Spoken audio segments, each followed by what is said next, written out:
আসসালামু আলাইকুম, আমার নাম ফয়সাল।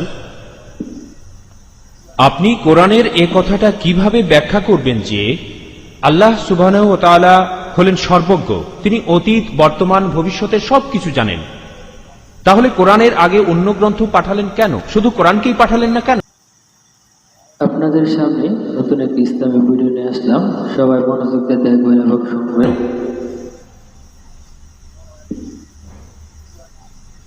ভাই, আপনি প্রশ্ন করেছেন যে আল্লাহ সুবহানাহু ওয়া তাআলা কেন পবিত্র কোরআনকে প্রথমে পাঠাননি, কেন তিনি আগে অন্যান্য কিতাবগুলি পাঠিয়েছেন তারপর কোরআন পাঠিয়েছেন। যেন আমাকে প্রশ্ন করলেন কেন আমি প্রথমে ডাক্তারি পড়াশোনা করিনি, কেন আমি প্রথমে ক্লাস 1, 2, 3 পাস করে তারপর ডাক্তারি পড়তে গেছি। আপনাকে ধাপে ধাপে এগোতে হবে। কোরআনের আগে যেসব আসমানি কিতাব নাজিল হয়েছিল, আমি এক কথা আগেও বলেছি, সেগুলো একটা নির্দিষ্ট জাতি আর নির্দিষ্ট সময়ের জন্য পাঠানো হয়েছিল।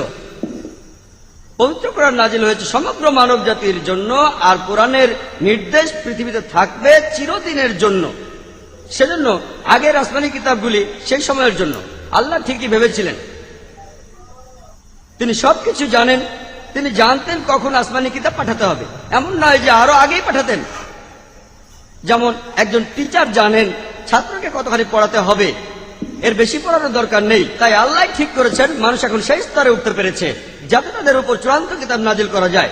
আল্লাহ জানতেন যে তার আগের সময়টাতে নাজিল করা ঠিক হতো না, তাই আগের একটা আসমানি কিতাবও সংরক্ষণ করা হয়নি, শুধুমাত্র পবিত্র কোরআন বাদে।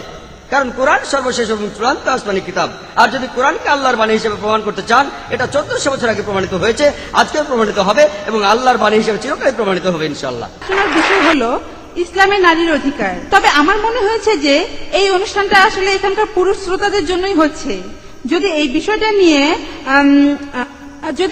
নিয়ে কোনো বিতর্কে আসতে চান, তাহলে সেই বিতর্কটা আপনারা সারা জীবন ধরেই করে যেতে পারবেন। আপনি আপনার প্রশ্নটা করেন, দেখি উত্তর দেওয়া যায় কিনা। এই প্রশ্নটা আমাদের হাতে সময় কম, আচ্ছা, তাই তাড়াতাড়ি প্রশ্নটা করেন।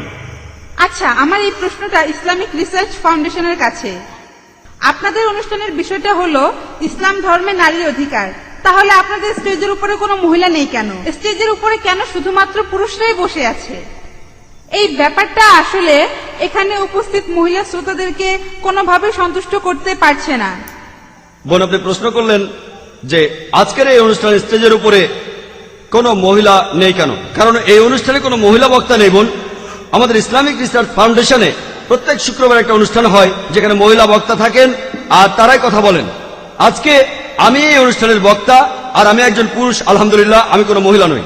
আর এখানে আজকের প্রধান অতিথি তিনিও পুরুষ, আলহামদুলিল্লাহ, জাস্টিস MM কাজী। আর কোঅর্ডিনেটর সবাই পুরুষ। আমাদের অনেক অনুষ্ঠান আছে যেখানে মহিলা বক্তারা বিভিন্ন লেকচার দেন আর সেখানে প্রধান অতিথিও মহিলা। ইনশাআল্লাহ ভবিষ্যতে এমন কোনো অনুষ্ঠান হলে আপনাকে আমন্ত্রণ জানাবো।